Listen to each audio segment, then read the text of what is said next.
Around the world, heartfelt condolences echoed like a final farewell symphony for the Dark Prince Ozzy Osbourne.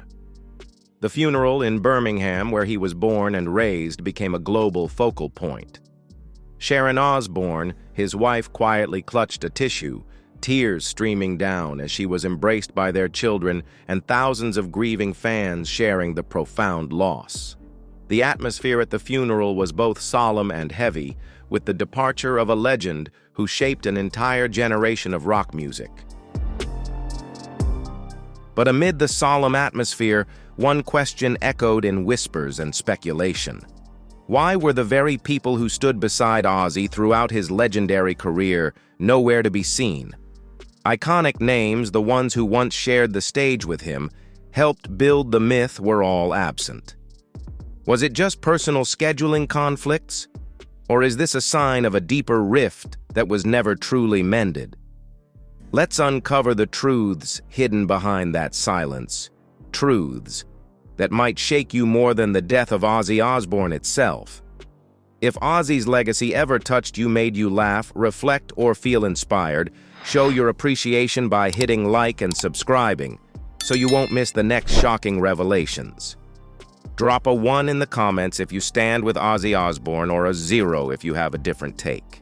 Now, without keeping you waiting any longer, let's dive into why those who once called him a brother, a bandmate, or even a legend couldn't bring themselves to say goodbye, and most importantly, who exactly was missing from Ozzy Osbourne's funeral.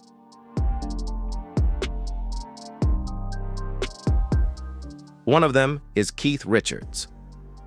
This story shocked the entire rock music world. Keith Richards had long disliked Ozzy Osbourne. The tension between them originated from music, but it didn't stop at artistic differences. Both were major icons in the rock scene, yet their styles and views on music life and self-expression were completely opposite. Minor conflicts quickly escalated into deep-seated animosities. Over the years, these differences became irreconcilable, creating an invisible but hostile barrier between the two legends. Keith Richards always held a harsh and critical view of Ozzy, while Ozzy openly showed his dislike and dissatisfaction with Richards. This meant their relationship was never considered reconciled, even though they occasionally showed diplomatic gestures in public.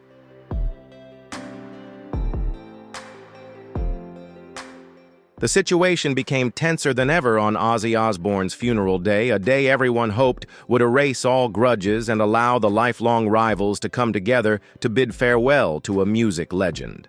But contrary to expectations, the long-standing feud flared up even stronger. Instead of condolences or gestures of reconciliation, Keith Richards maintained a cold attitude, showing no respect for the deceased as many had hoped. His absence or indifference felt like a stab to the hearts of music lovers, highlighting the deep divisions and unresolved conflicts within the rock community. This was not just a personal story between two individuals, but also a symbol of the complex rivalries in the music industry.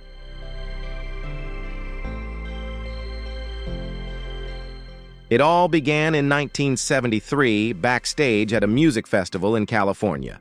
According to a sound technician, Ozzy, then the lead singer of Black Sabbath, walked into the Rolling Stones dressing room and jokingly said to Keith Richards, "Keith, I'm going to bury your old-fashioned music." For Ozzy, it was just a harmless tease. But for Keith, it was a serious blow to his pride. From that day on, Keith Richards declared that name would never exist in any space he entered. He ordered security to ban Ozzy from all related events and guest lists. This feud was never resolved. It quietly dragged on for years, ending not with forgiveness, but with a final refusal at the funeral.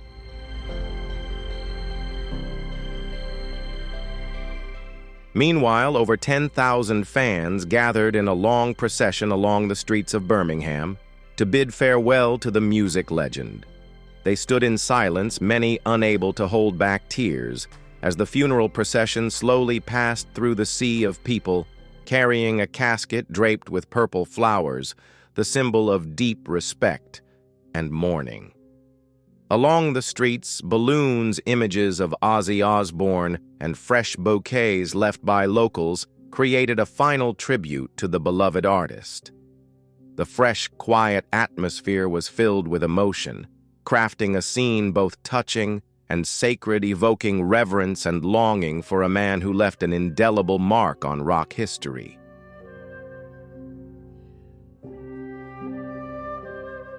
However, this heartfelt scene sharply contrasted with the coldness and indifference of those once called brothers people who had shared countless highs and lows with Ozzy.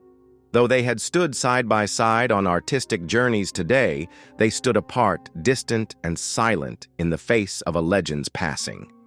This division not only added a heavy weight to the farewell event, but also invited reflection on the complex, often bitter and contentious relationships within the music world, where grudges and disagreements sometimes run deeper than professional camaraderie or friendship. It was a harsh reminder that even in the most sacred moments, not everyone can stand together.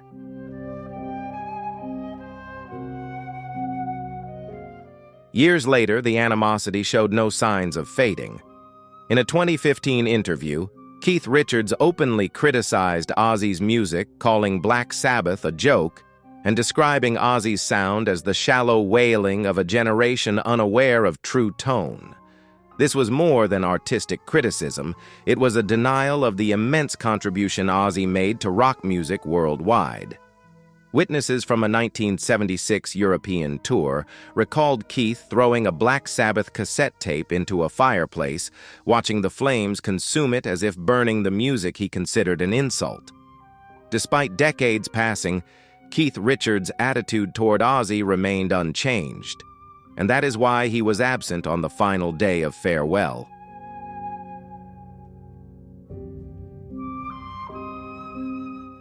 When Ozzy Osbourne's official funeral took place on July 31st in Birmingham, the absence of Keith Richards cut through the solemn and mournful atmosphere like a sharp blade. Many had hoped that this moment would be one to set aside personal differences, a time for music legends to come together and bid farewell to one of rock's greatest icons.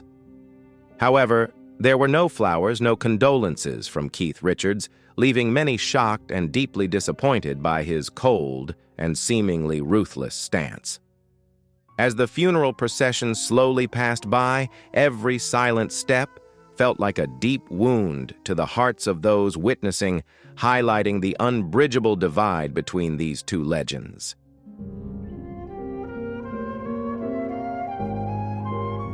The media quickly captured a poignant moment when Sharon Osbourne appeared in a solemn black dress at the funeral, tears welling in her eyes, as she made a direct call to Keith Richards, hoping he would change his mind and be there to say goodbye to her husband one last time. That moment radiated both hope and pain, the desire to mend past fractures and unite in honoring a music legend. But instead of Keith Richards answering, it was his assistant who took the call. The cold, brief message relayed by the assistant stunned everyone. Keith Richards refused to attend, claiming he could not be present at the funeral of someone whose music had irritated his ears for a lifetime.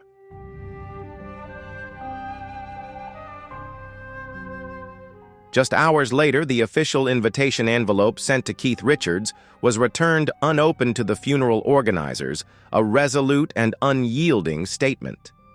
This act not only reinforced his firm stance, but also closed a painful chapter in rock history where deep-rooted conflicts between legends remain unresolved. Keith Richards' absence on this monumental day was not just a blow to honor, but became a symbol of the enduring discord, leaving fans heartbroken and saddened as they witnessed an unhealable rift within the legendary rock community.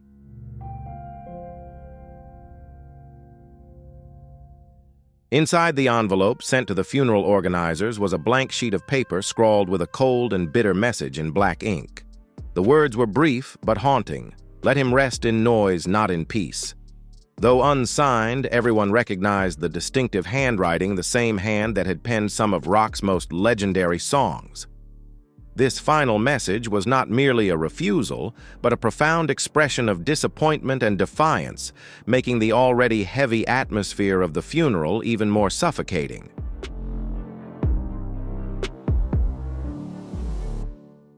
Meanwhile, the funeral continued in a solemn and emotional tone. Many music legends gathered to bid farewell to Ozzy Osbourne, including Paul McCartney, Dave Grohl, Tony Iommi, and Geezer Butler artists who had walked alongside Ozzy and left an indelible mark with him. However, the absence of any Rolling Stones members did not go unnoticed, sparking questions and speculation. That void was more than just a sign of personal conflict. It reflected unresolved tensions between Ozzy and former colleagues, casting a dark shadow over the farewell to this rock legend.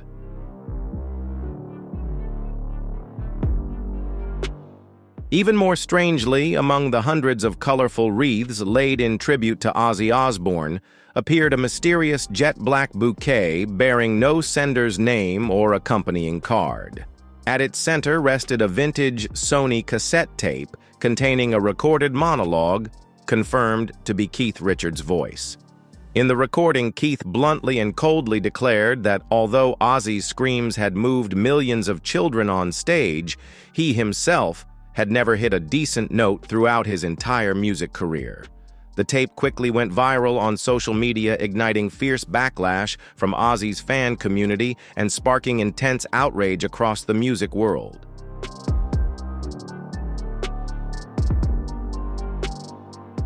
The fans' anger was unmistakable, pouring out in relentless criticism aimed squarely at Keith Richards. They branded him as the most petty man of the 20th century and didn't hesitate to compare him to Judas, the infamous betrayer in history. Many held up posters with Keith's face boldly crossed out in red, a stark symbol of betrayal and disrespect. Some extremists even went as far as burning Rolling Stones albums right at the gates of Ozzy's cemetery, viewing it as an act of protest to express their deep outrage over Keith Richards' cold and bitter attitude. This incident not only exposed long-standing personal conflicts, but also caused a sharp division within the global rock community, igniting a fierce ongoing controversy.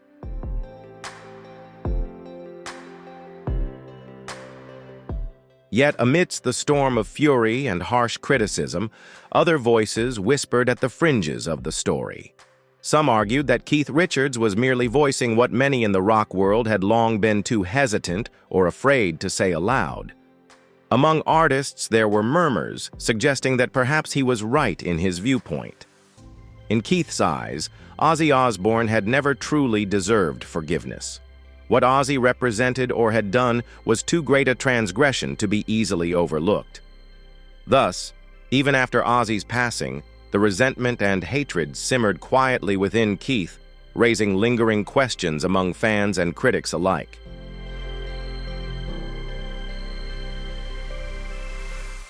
To this day, the debate over the mysterious black bouquet, sent instead of condolences, remains unresolved.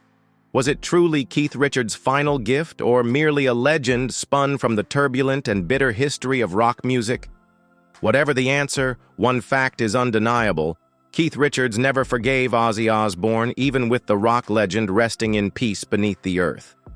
This truth continues to smolder, making the relationship between these two rock icons not just a tale of talent, but also of irreconcilable discord.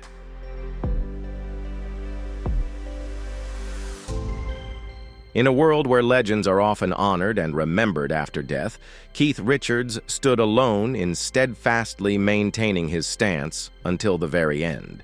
He refused to accept hypocrisy or empty condolences, openly expressing his profound disdain for Ozzy Osbourne. However, Keith was not the only notable absence at the grand funeral. Alongside him was Bill Ward, who candidly shared with us that he knew their relationship had irreparably broken down. "We can't work with him anymore, and he's known that for a long time," Bill once said. The absence of these key figures was not just personal, but signaled deep and enduring fractures within the history of Black Sabbath's members.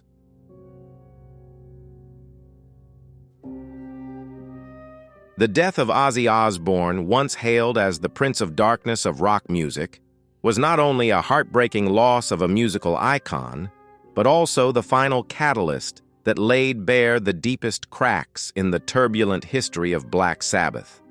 Decades of conflicts, disagreements, and lingering hatred now surfaced more openly and vividly than ever before.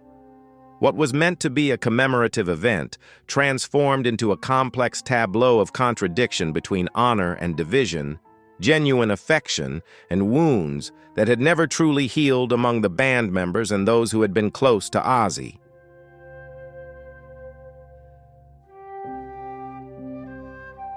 While the global rock music community united in expressing deep sorrow, with legends from all corners of the world attending the funeral like pilgrims bowing their heads in reverence before the musical icon Ozzy Osbourne, the absence of Bill Ward created a cold, unfillable void.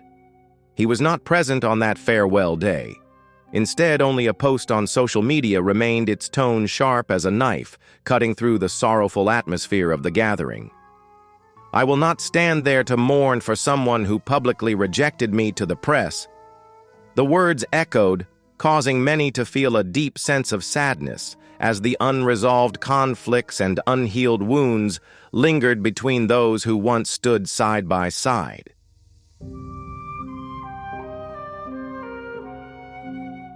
As Tony Iommi and Geezer Butler, the core members of Black Sabbath, held hands and walked into the chapel to the slow tolling of bells, thousands of fans were moved to tears. Their reunion was a testament to their enduring friendship and respect for Ozzy, creating a solemn and meaningful moment. However, amidst the crowd of mourners, whispers about Bill Ward began to surface, filled with anger and questions. Where is he? Why isn't he here? His absence was not just a personal shortcoming, but a symbol of the deep fractures in the history of this legendary band, leaving fans heartbroken and pondering the complex relationships behind the stage lights.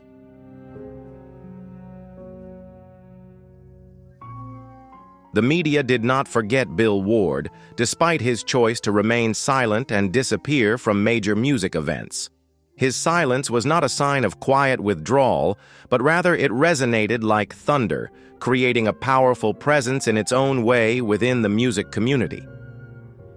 Bill's absence at the funeral was not just a matter of not showing up. He had publicly and firmly rejected the situation, showing that his relationship with Ozzy Osbourne had reached an irreparable point. This refusal left many stunned and grieving, as it shattered the image of a long-standing, seemingly indestructible friendship in the history of Black Sabbath.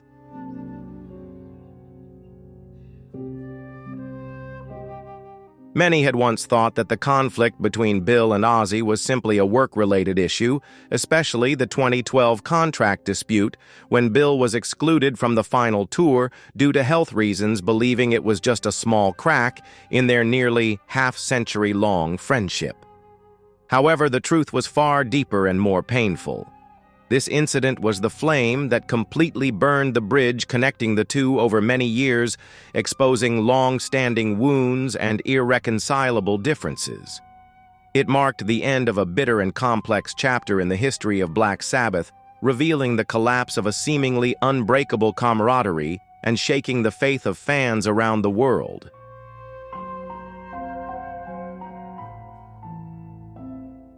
Bill bitterly shared with the press that he and Ozzy had viewed him as a burden, with Ozzy being the leader of that attack.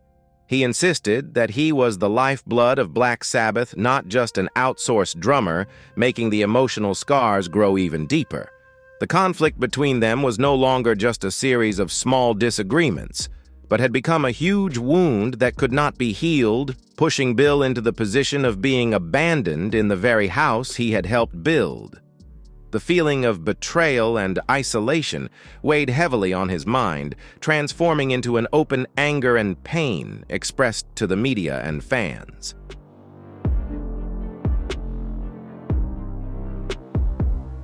The conflict reached its peak in 2015, when Bill Ward publicly posted a lengthy 3-page open letter in which he demanded an apology from Ozzy for distorting and misrepresenting the true state of his health in the media.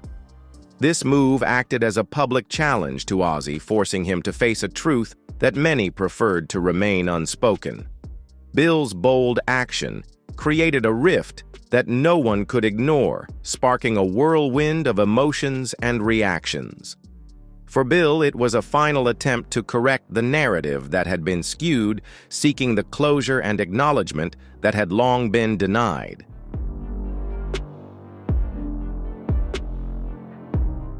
However, instead of responding with sympathy or an apology, Ozzy's reply came cold, almost cruel, igniting further disagreements between the two. His words only intensified the tension, revealing the deepening fracture in their relationship. Ozzy's harsh response was more than just a refusal to apologize. It was a signal that the bond they once shared was irrevocably broken. What had been a tight-knit friendship now seemed beyond repair, as both men found themselves stuck in a bitter impasse, unable to reconcile their differences. The exchange marked a decisive turning point, sealing their fate and leaving no room for reconciliation.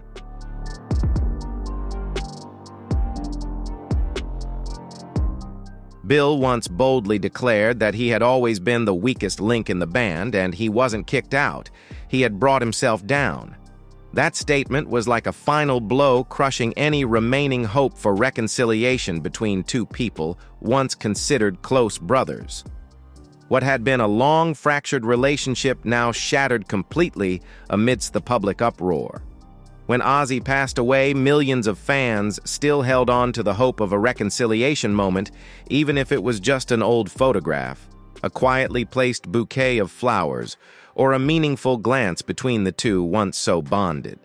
However, none of that ever came to pass. Instead, a cold, unprecedented statement in the band's history completely shattered the public's expectations.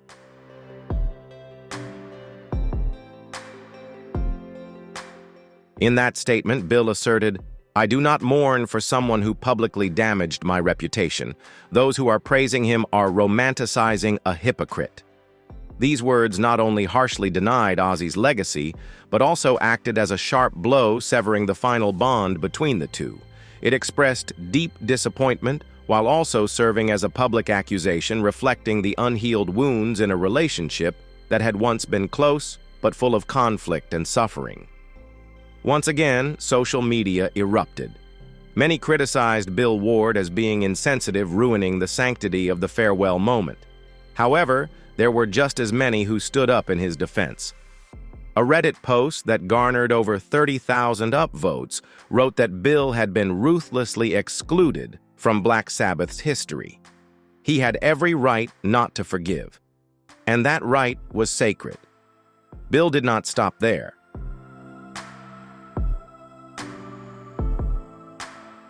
"I saw a man who used his fame to push his friends to the depths of despair.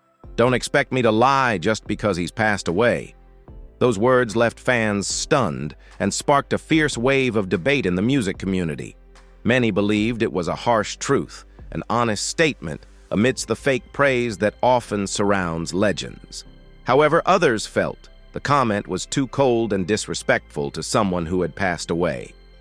According to insider sources, when Sharon Osbourne heard this haunting podcast, she couldn't hold back tears, sobbing alone in a room, overwhelmed by emotion just before the funeral.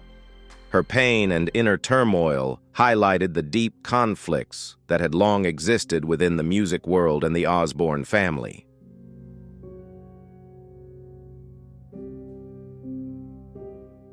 But it didn't end there.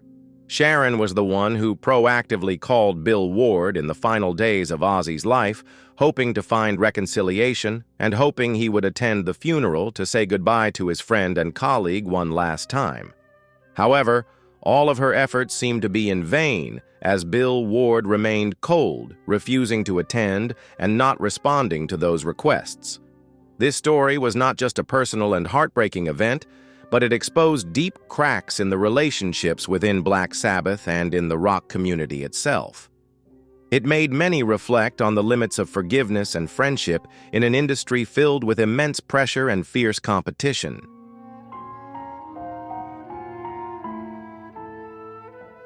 A backstage staff member recalled that the phone call between Sharon and Bill lasted less than 2 minutes, but every word felt heavy, like an anvil hanging over their heads, full of haunting tension. Sharon's voice trembled with emotion as she tried to hold back her feelings, saying to Bill, "Bill, I'm not calling because of Ozzy, but because of what you both built together. Please come, if not for him, then for the brotherhood you once shared." Sharon's words were a heartfelt plea, hoping Bill would reconsider and agree to attend the funeral, at least for the bond they had shared during their years together in Black Sabbath. But on the other end of the line, Bill was silent for a long time, as if Sharon's words couldn't reach him. Finally, with a cold and decisive tone, Bill responded, "I will not walk into the church to say goodbye to someone who pushed me out of the very legacy I helped create. Don't ask me to do that."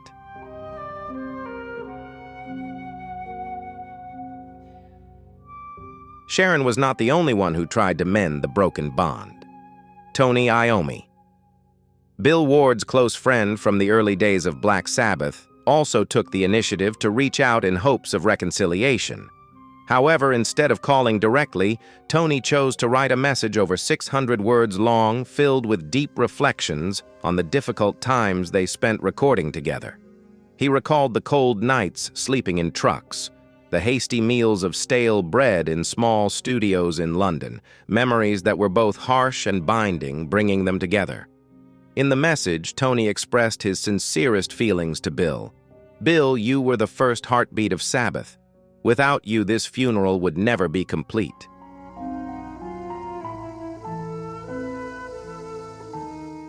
Despite the heartfelt and respectful words, Bill Ward remained silent and did not respond.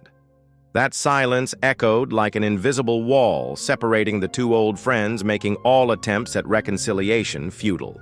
The distance between them was not only personal differences, but also deep wounds that time and misunderstandings had compressed. Bill's absence not only left a void in the farewell ceremony for Ozzy Osbourne, but also reflected a harsh reality about broken relationships in the music industry, where friendships and bonds can easily be tested to the point of permanent rupture. What do you think about Bill Ward's silence?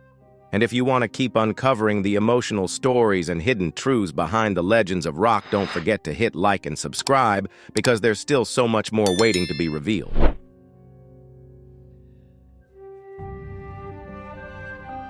The day after, his manager spoke up. Mr. Ward did not want to participate in a final act to legitimize a myth that had been distorted. The history had been rewritten without him. Don't expect him to show up at the conclusion. The funeral continued with the dignity it deserved. Westminster Abbey was filled with musical icons from Metallica and Judas Priest to Dave Grohl and Elton John. However, there was one empty seat among the Black Sabbath members. Tony Iommi kept glancing at that seat. A staff member revealed that before the ceremony, Tony kept looking at the chair as if still holding out hope that Bill would suddenly appear. But he didn't.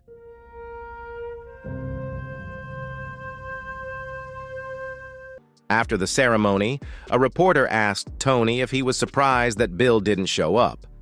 Tony simply sighed, saying nothing. But in his eyes, it was clear that this was not a surprise. It was a sadness that had built up over many years. The ceremony ended, but the shadow of division had not disappeared. While every era of Black Sabbath had its representatives, including later members like Tony Geyser Bill Ward, the one who laid the foundation for the band's rhythm was absent. No flowers, no messages.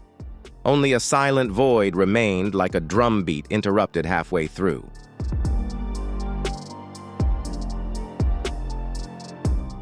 Bob Daisley. The man behind many of Ozzy Osbourne's famous hits was not only a talented musician, but also someone who experienced one of the bitterest relationships in the history of heavy metal.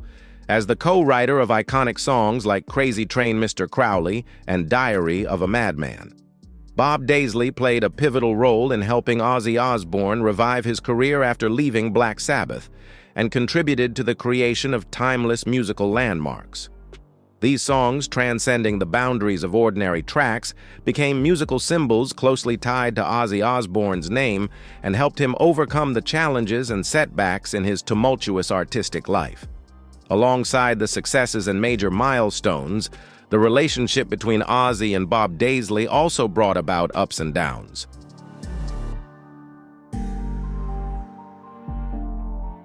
However, few could have predicted that the very great musical works that Bob Daisley and Ozzy Osbourne created would lead to a legal battle that spanned decades between two people who were once colleagues and the creators of immortal songs. The conflict between them was not simply about disputes over royalties or ownership of the works, but also reflected the deep breakdown of a once close and collaborative professional relationship. This legal struggle not only hurt both Bob and Ozzy personally, but it also left many fans feeling regretful watching these inspired musical creations songs that became rock anthems shrouded in controversy and pain.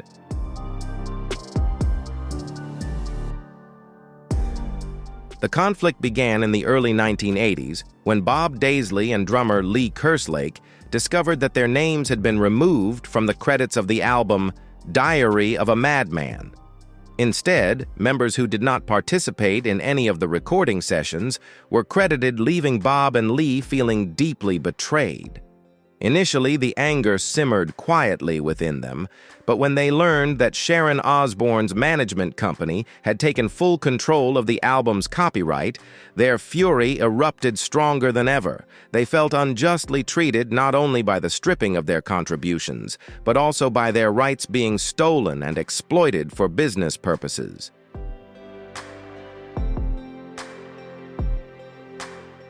Many years later, the dispute between Bob Daisley and Ozzy Osbourne, along with his management company, became more tense than ever when Bob decided to file a lawsuit demanding millions of dollars in unpaid royalties.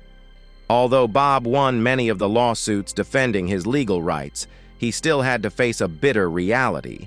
The songs he had contributed to and played a vital role in creating no longer appeared on new releases. This was not just a significant financial loss, but also a deep blow to the recognition and fame Bob deserved. After years of tireless work in the music industry, contributing to the creation of Ozzy Osbourne's timeless melodies, Bob Daisley had to watch his work being excluded, a great injustice that even his fans could not help but feel saddened by.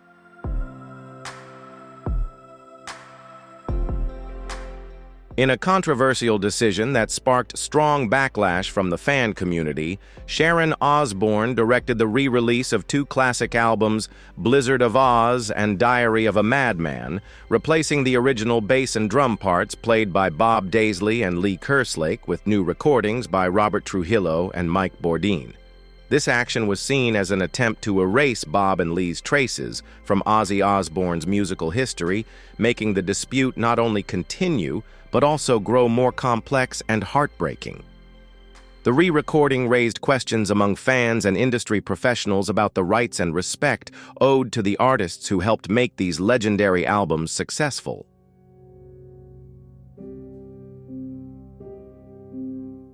When asked in a 2023 interview if he could forgive or reconcile with Ozzy Osbourne, Bob Daisley simply responded, short yet full of weight, "Music is eternal.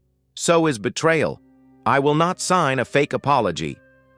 This answer not only displayed Bob's resolute stance, but also emphasized the importance of truth and integrity in music for him. It served as a powerful reminder that no matter how much time passes, the wounds and deep pain cannot easily fade. The memories of betrayal and lack of recognition remain ever present, tied to the history of a genre as emotional and tragic as heavy metal.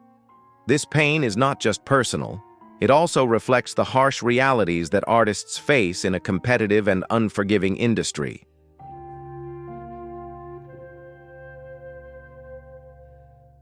When Ozzy Osbourne passed away, the entire rock world was shaken. Condolences poured in from all corners. But Bob Daisley remained silent for 48 hours. When a member of Judas Priest called to ask if he would attend the funeral, Bob responded firmly, "I'm going to honor the music, not kneel before a machine that slit its own brother's throat for accolades and royalties." On his personal blog, Bob wrote only one line, "A chapter closes, but there is no full stop for those who were erased from the story they helped create." A simple but sharp statement. Fans understood that he wouldn't cry, nor would he speak. He simply stood by and protected his truth.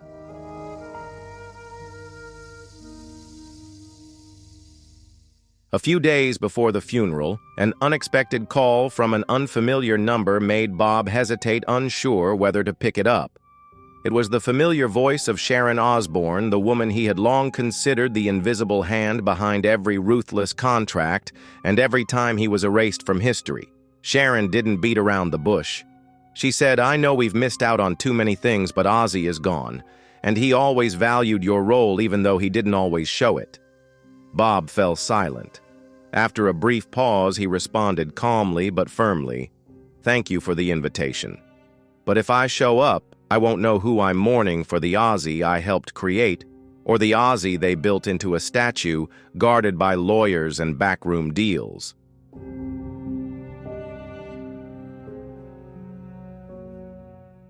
Bob Daisley, the man behind many of Ozzy Osbourne's biggest hits, also experienced one of the most bitter relationships in heavy metal history.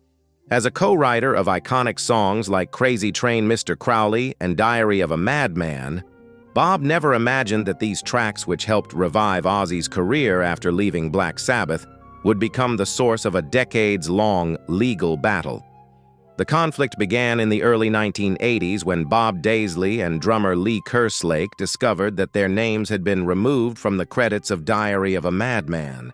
Instead, the names of members who hadn't participated in any recording sessions were listed.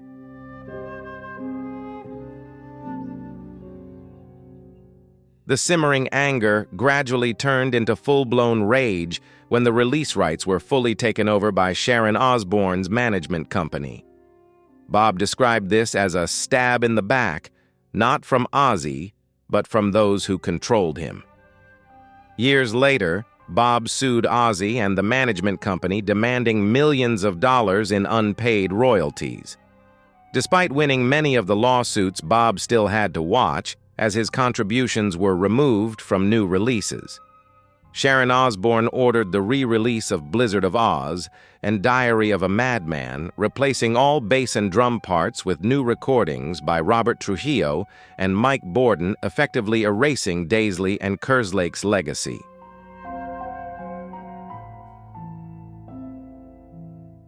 At the private funeral held in Birmingham, rock music's biggest names were present. Tony Iommi, Geezer, Butler Geyser, and even Lars Ulrich of Metallica. But the seat reserved for Bob Daisley remained empty. No one was surprised. Some whispered that he had driven to the church gates, sat in his car for about 15 minutes, and then turned around and left. But it was all just rumors. Much like his relationship with Ozzy, part of it was real. Part of it was illusion. A relationship that once seemed beautiful but ultimately couldn't be saved.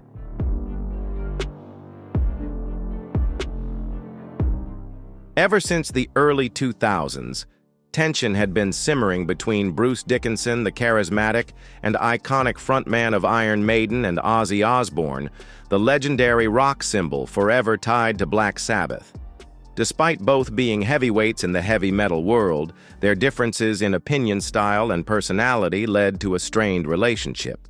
Bruce, known for his outspoken nature, was often unafraid to criticize what he saw as the over-commercialization of certain artists in the industry, Ozzy included.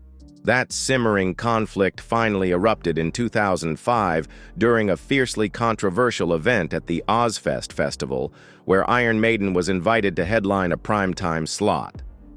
What unfolded that night was not just a rock concert, but a public confrontation disguised under the stage lights.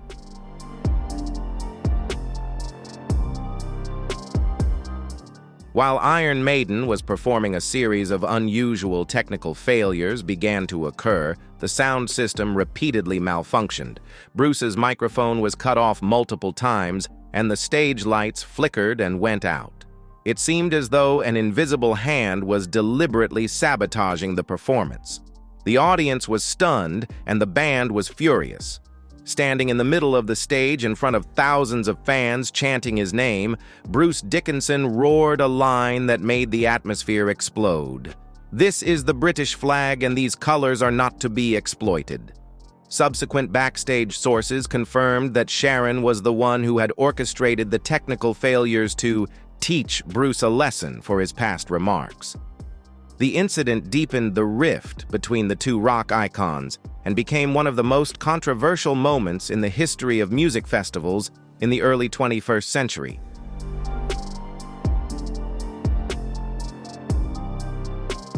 Sharon publicly criticized Bruce, calling him ungrateful and accusing him of disrespecting her husband and insulting the spirit of Ozzy. Bruce did not stay silent. In numerous interviews afterward, he spoke out saying, "I'm not attacking Ozzy, I'm just sick of seeing a rock legend turned into a reality TV puppet who sits behind a teleprompter." Bruce's disdain wasn't just aimed at Ozzy. It was a reaction to an entire system that had turned music into televised entertainment. The animosity never truly subsided. Although Iron Maiden and Ozzy occasionally appeared at the same festivals, Bruce always maintained a clear distance. At one event in Germany, when a host suggested a duet between Bruce and Ozzy, Bruce just gave a cold laugh and replied, "If I have to sing with someone who needs a teleprompter, I'd rather do a duet with Siri." The room was silent at first, then erupted in cheers.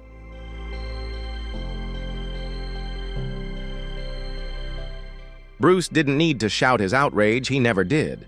His disdain always came quietly with a cold, sharp precision that cut through all forms of pretense. When news of Ozzy Osbourne's death spread like wildfire through the global rock and metal community, the music world plunged into a wave of profound mourning.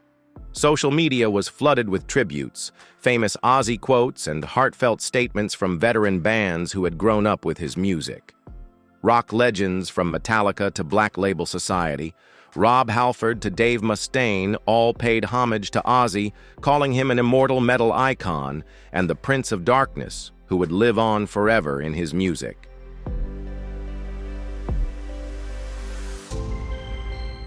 But in the midst of this emotional earthquake, Bruce Dickinson chose absolute silence.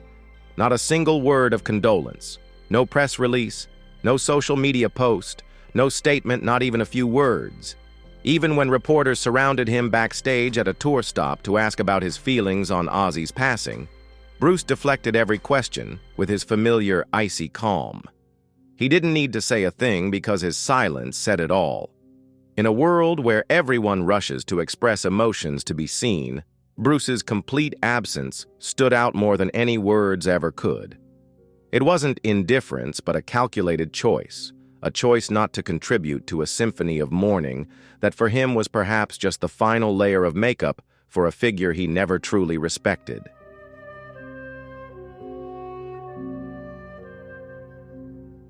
Backstage at a show in Spain, a member of Judas Priest asked Bruce, "Are you going to Ozzy's funeral?" Bruce just shrugged, took a sip of whiskey, and coolly replied, "I don't say goodbye to things I've given up on a long time ago." The rock press immediately went into a frenzy. Some headlines screamed, "Bruce Dickinson is too proud to grieve," or "too hurt to show emotion." However, a source close to Iron Maiden revealed that Bruce had made it clear attending Ozzy's funeral would be a betrayal of his own artistic principles. For Bruce, Ozzy symbolized everything wrong with the modern music industry. This statement explained why Bruce refused to participate in the memorial even when personally invited by Tony Iommi and Geezer Butler as they planned a tribute concert to honor Ozzy.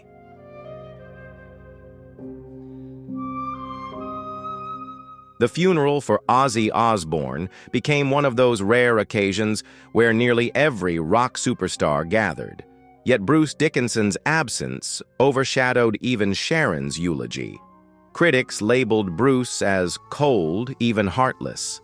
However, those who truly understood Bruce knew him as a man of unyielding principles. Once he considered someone a traitor to the art form, there was no forgiveness, not even after their death. A source even claimed that Bruce made a remark after Ozzy's death that left many in silent reflection: "Death does not make one great. If you have nothing left to sing, then silence is the most sincere ballad."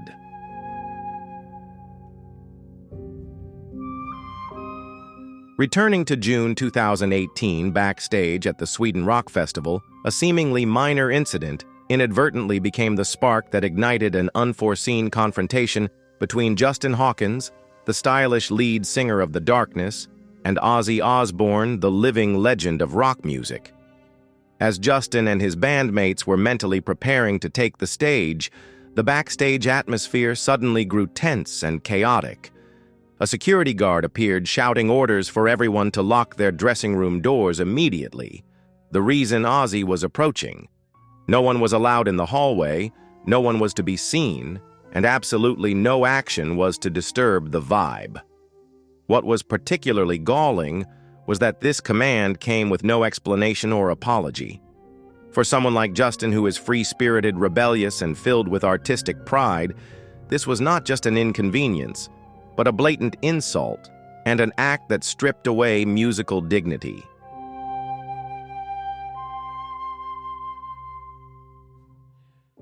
Immediately upon returning to his hotel that evening, Justin's anger had not subsided. He took to social media and posted a short but deeply sarcastic status update, a direct jab at the silent power Ozzy had built around himself for years, locked down backstage. God forbid a headliner should ever encounter another artist. These seemingly gentle words were like a cold knife plunged deep into the unspoken arrogance within the artist community, where fame is sometimes used to create distance rather than respect. Immediately, Ozzy's fans fiercely retaliated. The post was flooded with threatening comments, criticism, and even personal insults. But Justin did not delete it. There was no apology. No correction.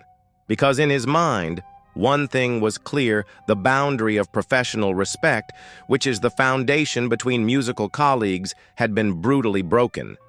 And when that happens, silence is no longer an option.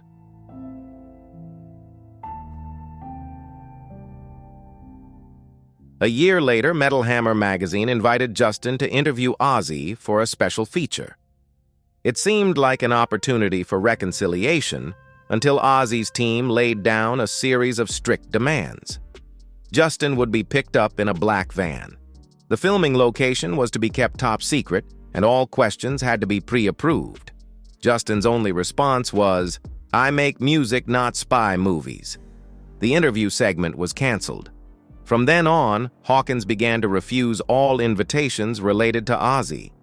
When asked on a German podcast if he would ever consider a collaboration, Justin gave a wry laugh.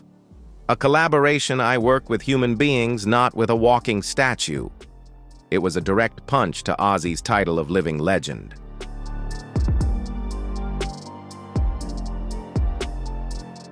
Justin never hated Ozzy's music. He had stated that many times.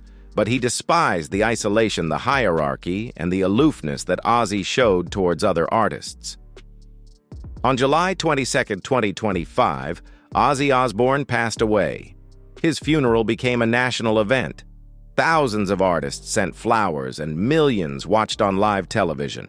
Sharon Osbourne personally sent an invitation to Justin Hawkins, but his response was as cold as ever. "I won't say goodbye to a person who never said hello to me. Let him rest in peace. He doesn't need my presence to adorn a nostalgic crowd."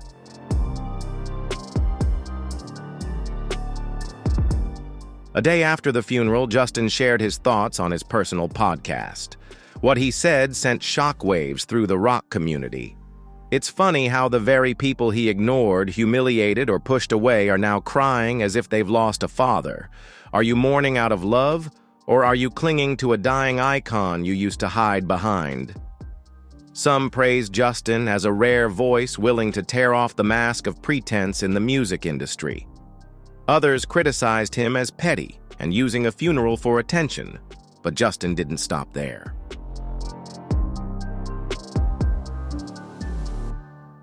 He declared that he would never perform any solo covers of Black Sabbath or Ozzy, not in the studio, not on stage, and not at any tribute event. When invited to participate in a massive tribute concert at the Royal Albert Hall to break records and honor Ozzy Osbourne, he flatly refused. There was no hesitation, no beating around the bush. His answer was brief but as heavy as a tombstone. "I don't sing to show false gratitude." These words were not just a refusal to participate in a musical event, but a declaration of final verdict on any attempts at reconciliation between two musical icons who were once thought to inhabit the same universe.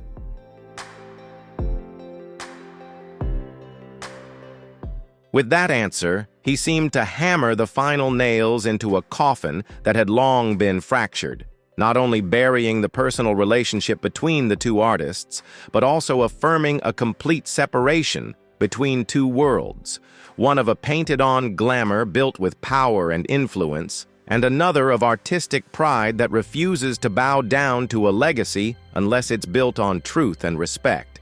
That rift, once exposed, could never be mended. No festival, no praise, and certainly no stage would ever be large enough to contain both names, not anymore.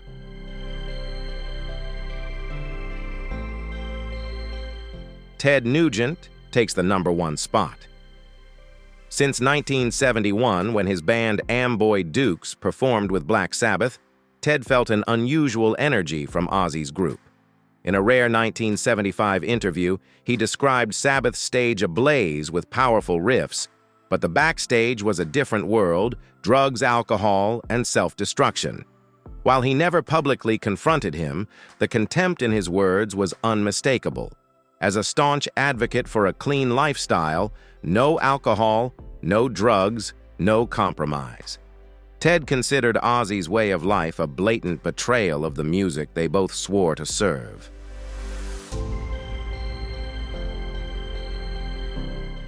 That contempt became real anger when the reality show The Osbournes aired in 2002. Ted couldn't accept a heavy metal legend being turned into a comedic figure for television audiences. "I watched for 10 minutes and turned it off," he said on national radio. "It wasn't because I hated Ozzy, but because I couldn't stand to see a stage warrior now having to yell about forgetting his Wi-Fi password in front of millions of viewers." To him, Sharon Osbourne was behind it all. He publicly criticized Sharon for turning Ozzy into a pathetic puppet to profit from her husband's downfall.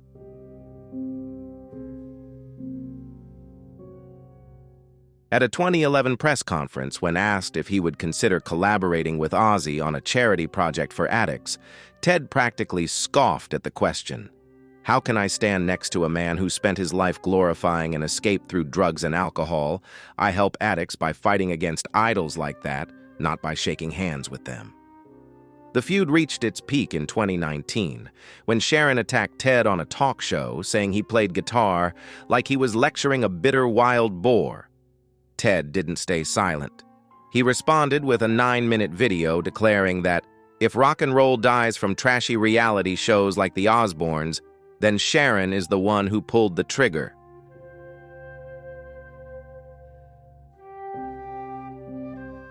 Then came the day Ozzy Osbourne passed away, a great icon whose death plunged the world into mourning. From Metallica to Iron Maiden and Foo Fighters artists shared old photos and heartfelt tributes. However, Ted remained silent, not a single word, not a single moment of gratitude. When a reporter bluntly asked if he would attend the funeral, Ted replied that he wouldn't go to a place where people honor self-destruction as if it were a badge of honor. An official invitation was sent by the funeral committee for a solemn ceremony that brought together nearly all the rock legends. Sharon personally messaged Ted hoping he would bury the hatchet, but the response was just a heavy sigh and a flat refusal. Many artists were outraged. Corey Taylor posted on X that Ted didn't attend because he never understood human pain. But Ted remained steadfast.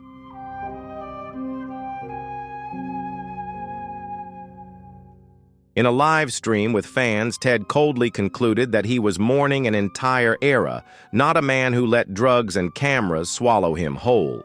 He wouldn't attend a funeral just to hear people worship a broken idol that had nurtured a whole generation.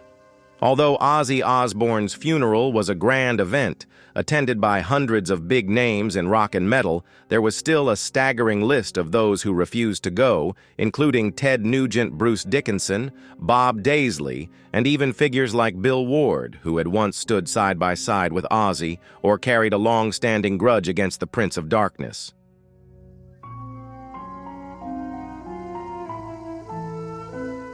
And that's exactly what makes their absence so haunting.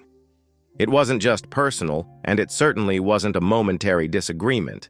It was a powerful statement, a silent but weighty shake of the head at a legacy torn between dazzling glory and inescapable darkness. But what about you? Do you see it as cold and unforgiving, or as one final act of honesty from those who refuse to fake respect, even after the final curtain had fallen? If Ozzy's music ever touched your heart, drop a 1 in the comments. Or hit 0 if your thoughts go in a different direction. Either way, let's preserve and pass on this legacy, not just the myth, but the whole truth for generations to come. Don't forget to like and subscribe to the channel so you won't miss more untold stories and unforgettable music from legends like Ozzy Osbourne.